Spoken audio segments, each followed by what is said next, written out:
The Weight of Command. Washington, D.C., November 1952. The cold November rain hammered against the windows of the Pentagon's fourth floor, creating a rhythmic percussion that seemed to match the tension in Major General Robert Caldwell's chest. At 47 years old, he had survived the beaches of Normandy, the Battle of the Bulge, and countless sleepless nights coordinating artillery strikes that saved thousands of American lives.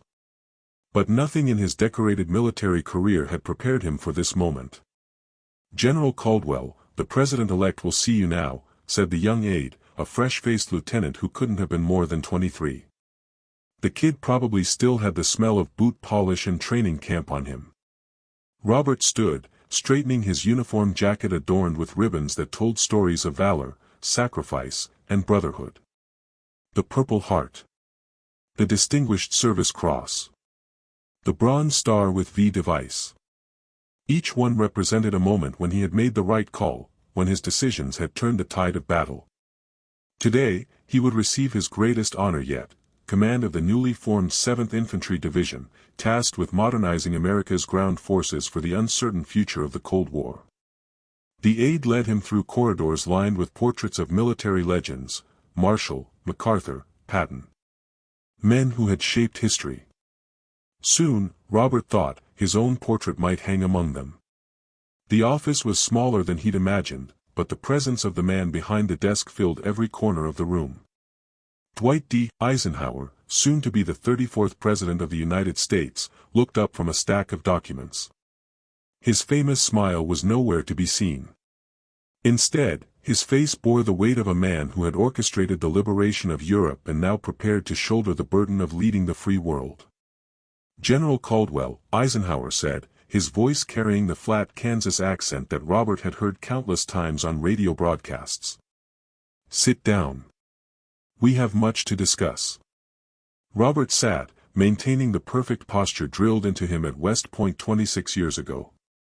Outside, the rain intensified, and the gray November sky turned the office into a cave of shadows despite the lamp on Eisenhower's desk. "Sir, I want to thank you for this opportunity." Eisenhower raised a hand, cutting him off. "Save the formalities, Robert. I knew your father. Good man. Died at Belleau Wood, didn't he?" "Yes, sir. 1918, I was 3 years old." "That's why you joined up. To follow in his footsteps." It wasn't a question. Eisenhower had clearly read his file thoroughly. "Partly, sir. But also because I believed in the cause." "Still do." Eisenhower leaned back in his chair, studying Robert with those penetrating blue eyes that had assessed countless officers throughout the war. "The 7th Infantry Division needs modernization. New tactics. New training protocols. Integration of armor and infantry in ways we only dreamed about during the war. Congress has allocated $43 million to make it happen. That's your budget. That's your mission." Robert felt his pulse quicken. $43 million. The opportunity to reshape how America's army would fight in the coming decades. This was the moment he'd been working toward his entire career. "I won't let you down, sir." Eisenhower's expression didn't change. "You'll have autonomy. I trust my commanders to make decisions in the field. But Robert, understand this, I expect results. Real results. Not just reports and PowerPoint presentations. I need to see soldiers who are better trained, better equipped, and better prepared than any fighting force on earth. Can you deliver that?" "Yes, sir. Absolutely." "Good. Colonel Harrison Mitchell will be your executive officer. You'll meet him at Fort Campbell next week. He's been working on preliminary training protocols. Smart man. West Point, class of '41. Served under Patton in North Africa." Robert made a mental note of the name. Harrison Mitchell.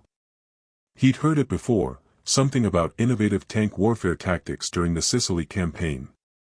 Eisenhower stood, and Robert immediately followed suit. The meeting was over. But as Robert turned to leave, Eisenhower's voice stopped him. Robert. Sir. The eyes of the nation will be on this division. We're in a new kind of war now, one fought in shadows and proxy conflicts. Korea showed us that. If you succeed, you'll set the standard for a generation of soldiers. If you fail. Eisenhower let the sentence hang in the air like a sword. I understand, sir. As Robert walked back through the Pentagon's corridors, past those portraits of legendary commanders, he felt the weight of history pressing down on his shoulders. This was his chance to join their ranks. This was his moment. What he didn't know, what he couldn't possibly know, was that 6 months later, that same feeling of purpose would be replaced by something far darker, the crushing realization that sometimes, the wrong decision can undo a lifetime of right ones. Fort Campbell, Kentucky, December 1952. The base stretched across the Kentucky-Tennessee border like a small city, home to over 30,000 soldiers and their families. Robert arrived on a gray December morning, the kind of cold that seeped into your bones and reminded you that winter in the South could be just as brutal as anywhere else. Colonel Harrison Mitchell was waiting for him at the headquarters building, a tall, lean man with sharp features and eyes that seemed to calculate everything they saw. His handshake was firm, professional. General Caldwell. Welcome to Fort Campbell. I've prepared a full briefing on our current readiness levels and the proposed modernization plan. Let's see it, Robert said, eager to dive into the work. Mitchell's office was organized with military precision. Maps covered the walls, showing training ranges, troop deployments, and projected exercise scenarios. The colonel spread out a series of documents on the conference table. Our primary challenge is integration, Mitchell began, his finger tracing lines on a tactical map. We have excellent infantry units, top-notch armored divisions, but they're operating in silos. The future of warfare demands seamless coordination. Robert studied the maps, his mind already working through possibilities. What's your recommendation? Cross-training. Infantry soldiers learn armor tactics. Tank crews learn infantry maneuvers. We break down the walls between specializations and create soldiers who can adapt to any situation. How long? With the current budget and resources? 18 months to see significant results. 2 years to complete full integration. Robert nodded slowly. It was ambitious but achievable. What about resistance? The old guard won't like changing how things have always been done. Mitchell's expression remained neutral, but something flickered in his eyes. There will be pushback. But with presidential backing and proper leadership, we can overcome it. Over the next 3 weeks, Robert threw himself into the work with an intensity that reminded him of the war years. He reviewed training protocols, observed field exercises, interviewed unit commanders, and spent long nights in his quarters studying logistics reports and budget allocations. His living space was Spartan, a small apartment on base with basic furniture and walls bare except for a single photograph. It showed a younger Robert in his lieutenant's uniform, standing beside a woman with kind eyes and a warm smile. Margaret. His wife of 12 years who had died of cancer in 1949, just as he was being promoted to brigadier general. The photo was taken in 1945, right after VE Day, when the world seemed full of promise and the future stretched out bright and hopeful. He hadn't remarried.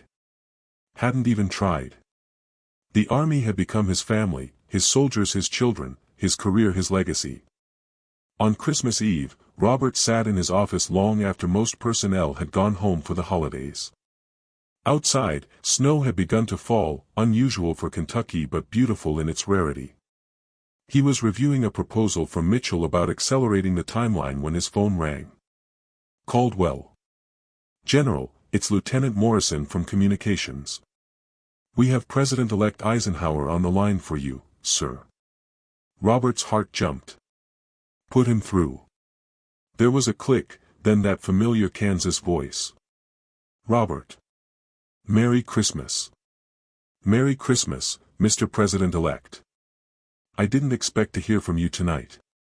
I'm calling all my key commanders. Checking in. How's the 7th Infantry coming along? Robert chose his words carefully.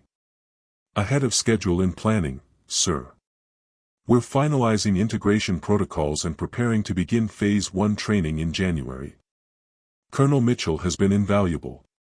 Good. That's what I like to hear. Listen, Robert, I've been thinking about your mission. I want you to know that you have my complete confidence. Whatever you need, within reason, you'll get. This division is going to be a model for the entire armed forces. Thank you, sir. That means everything. But remember what I said.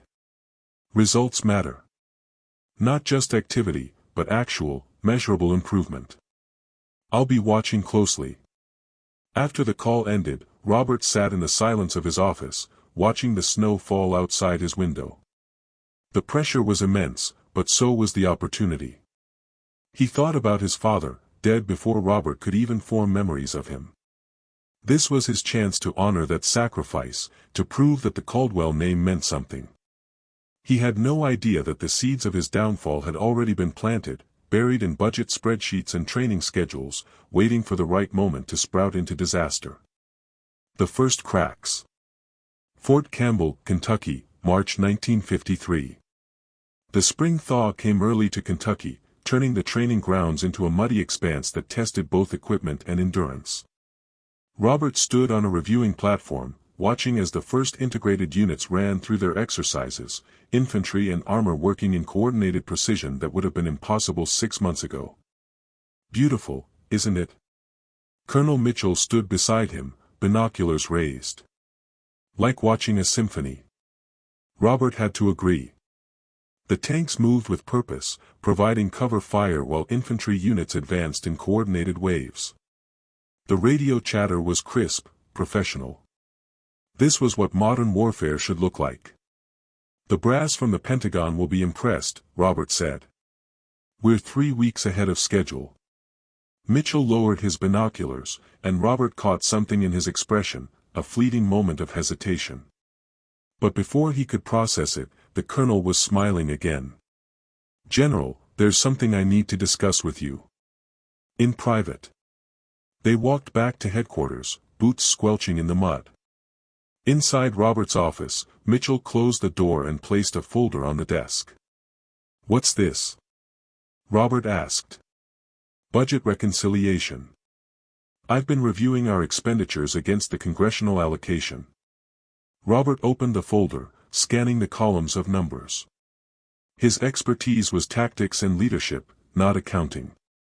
The figures blurred together: equipment costs, training expenses, facility upgrades, personnel allocations. Everything looks in order, he said, though in truth, he'd only glanced at the summary page. That's what I wanted to confirm with you. Some of the line items are unconventional. I've been moving funds between categories to maximize efficiency. Standard practice in wartime, but in peacetime, the accountants get nervous. Robert looked up. Are we over budget? No, sir. Well within the 43 million. But the allocation doesn't match the original breakdown Congress approved. I've been prioritizing results over bureaucratic procedure. This was exactly the kind of initiative Robert admired. During the war, good commanders had to be flexible, had to improvise. Paperwork could be sorted out later. As long as we're not breaking any laws or regulations, Robert said. Absolutely not. Just bending a few rules that were designed for different circumstances. The Army's procurement system hasn't caught up with modern needs. Robert closed the folder and handed it back. Then I trust your judgment, Harrison. Keep me informed of any major changes, but you have my authorization to manage the budget as you see fit. Our job is to build the best division in the Army, not to satisfy desk jockeys in Washington. Mitchell's smile widened. Thank you, sir. I won't let you down. That conversation, which took less than 5 minutes, would eventually be the fulcrum upon which Robert's entire career would balance and then collapse. Fort Campbell, Kentucky, May 1953. The division's first major evaluation came on a humid May morning when a team from the Pentagon arrived to assess progress. Robert had prepared meticulously, ensuring that every unit was ready to demonstrate the new integrated tactics. The demonstration was flawless. Tank crews and infantry soldiers moved with synchronized precision through a simulated combat scenario. Communication was seamless. Response times were dramatically improved over traditional methods. The visiting generals watched with evident approval, taking notes and conferring among themselves. After the demonstration, Robert hosted lunch in the officers' mess. The mood was celebratory. "General Caldwell," said Major General Thomas Brennan, the senior Pentagon observer, "I have to say, this exceeds expectations. The 7th Infantry is setting a new standard." Robert felt a surge of pride but kept his expression modest. Credit goes to the soldiers and officers who've embraced these changes. And to Colonel Mitchell, who's been instrumental in implementation. Brennan nodded toward Mitchell, who sat at the far end of the table. "Impressive work, Colonel. The Secretary of the Army will be pleased to hear about this." That evening, after the Pentagon team departed, Robert allowed himself a rare moment of celebration. He called his sister in Ohio, the only family he had left. "Mary, it's Robert. Bobby. How are you? I haven't heard from you in months." "I'm good. Really good. I just wanted to tell you that things are going well here. Better than well. I think I've finally found my purpose after Margaret." There was a pause on the line. His sister's voice softened. "She'd be so proud of you. You know that, right?" "I hope so. I'm trying to honor what we built together. The values we shared. Are you taking care of yourself? Eating properly? Getting enough sleep?" Robert laughed. "You sound like Mom. Someone has to look after you. Promise me you'll come visit when you can. The kids would love to see their uncle." "I will. As soon as I get a break." But the break never came. As spring turned to summer, the pace of work intensified. More training exercises. More evaluations. More reports to Washington.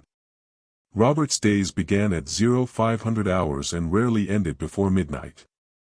He survived on coffee, determination, and the satisfaction of watching his division transform into something extraordinary. He barely noticed when Mitchell began handling more and more of the administrative details. Budget reports, procurement orders, contractor negotiations, Mitchell took care of it all, freeing Robert to focus on the tactical and strategic elements he excelled at.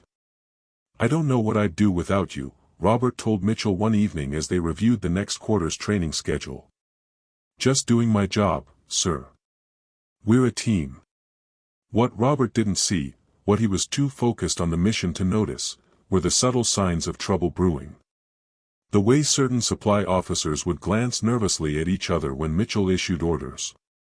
The contractor who asked to speak with Robert directly but was smoothly redirected by Mitchell. The civilian accountant from the base finance office who tried 3 times to schedule a meeting with the general before giving up.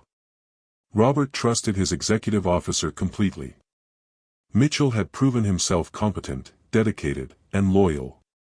And in the military, once you trusted someone, you gave them the benefit of the doubt. You didn't second-guess or micromanage.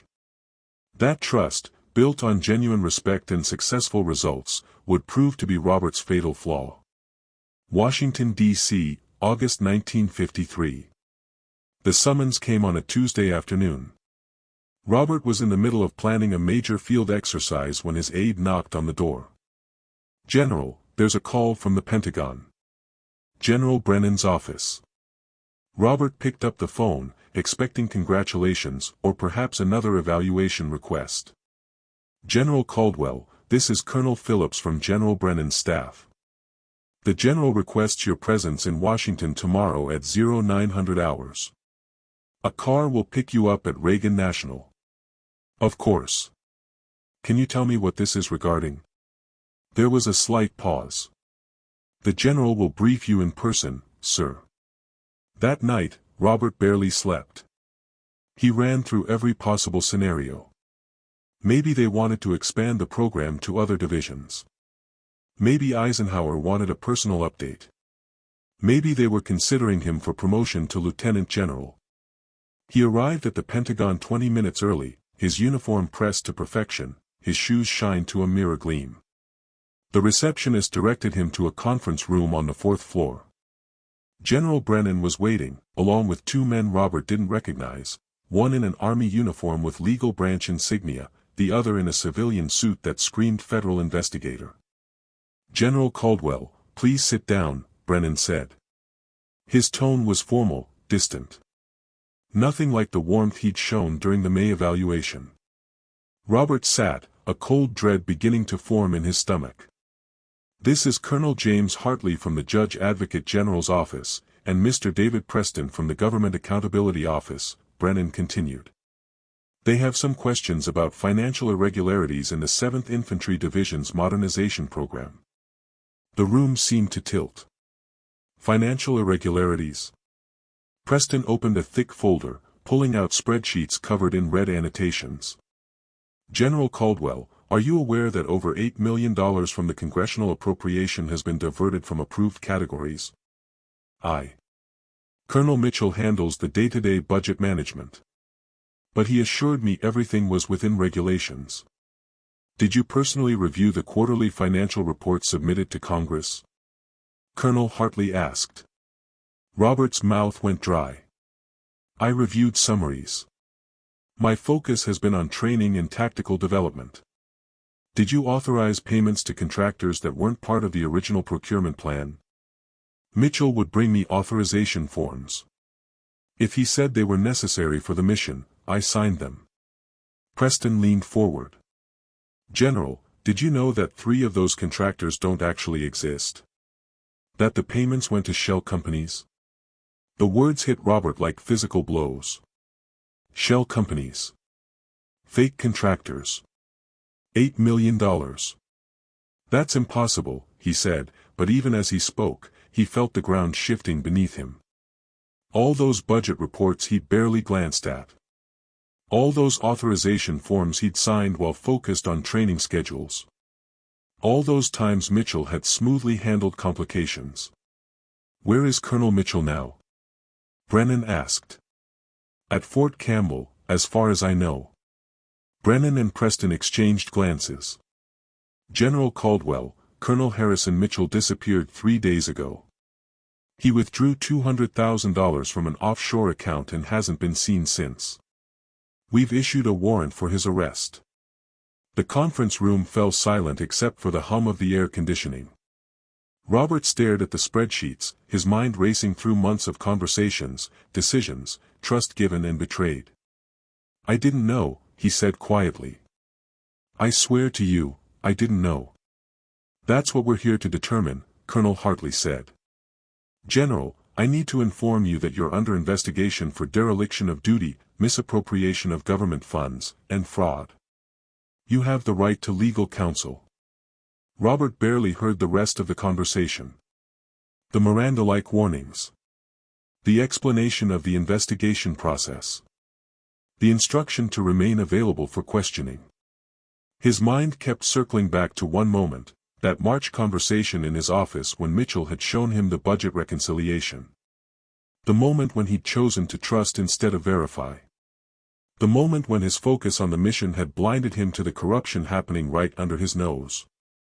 As he left the Pentagon that afternoon, the summer sun blazing down on the parking lot, Robert Caldwell understood with perfect, terrible clarity that his career was over. The only question now was whether he'd go to prison or just face a court-martial and disgrace. Either way, the general who had survived the horrors of war and earned the trust of a president had been destroyed not by an enemy's bullet, but by his own failure to see betrayal in a colleague's smile. The Unraveling. Fort Campbell, Kentucky, August 1953. The drive back to Fort Campbell took 7 hours, but Robert barely noticed the miles passing. He sat in the back of the military sedan, staring out the window at the landscape of Virginia and Tennessee rolling by, his mind replaying every interaction with Harrison Mitchell. Every budget report he'd skimmed. Every authorization form he'd signed without reading thoroughly. How had he missed it? He'd commanded hundreds of men in combat, made split-second decisions that saved lives, coordinated complex operations across multiple battalions. Yet he'd been fooled by a con man with a West Point ring and a convincing story about efficiency. The base was quiet when he arrived near midnight. Most soldiers were asleep in the barracks, the training grounds dark and still. Robert went straight to Mitchell's office, now sealed with official tape and a military police guard standing outside. "Sir," the MP said, snapping to attention. "At ease, Corporal. I'm not here to tamper with evidence. Just needed to see it." Through the office window, he could see Mitchell's desk, now cleared of all personal items by investigators. The map still hung on the walls, showing all those training scenarios they'd developed together. Had any of it been real? Or had Mitchell been playing him from the beginning? Robert's own office was 2 doors down. He went inside, closing the door and sinking into his chair. The photo of Margaret stared at him from the bookshelf. She'd always been the practical one, the one who asked tough questions and didn't accept easy answers. "I messed up, Maggie," he said to the empty room. "I trusted the wrong person, and now everything we built is going to disappear." His phone rang. At midnight, that couldn't be good news. "Caldwell. Bobby, it's Mary." His sister's voice was tight with worry. "I just got a call from a reporter asking about you. Something about an investigation." "What's happening?" So it was already leaking to the press. Of course it was. A major military scandal involving millions of dollars. The media would feast on this for months. "It's complicated, Mary. There's been some financial misconduct in my division, and I'm being investigated for my role in it." "Your role? You're the most honest person I know." "This is ridiculous. I didn't steal anything. But I was in command. I should have noticed what was happening. That makes me responsible." "Bobby, you need a lawyer. A good one. Let me call Tom's friend, the one who handles military cases. I already have counsel assigned. The Army's taking care of it." The words tasted bitter. The Army he'd served for 26 years was now investigating him like a common criminal. "Promise me you'll fight this. Dad didn't die so you could throw away your career over someone else's crimes." After the call ended, Robert sat in the darkness, thinking about his father. Michael Caldwell, killed by German machine gun fire in a French forest, leaving behind a widow and a 3-year-old son. Robert had spent his entire life trying to live up to a ghost's legacy. And now that legacy was crumbling.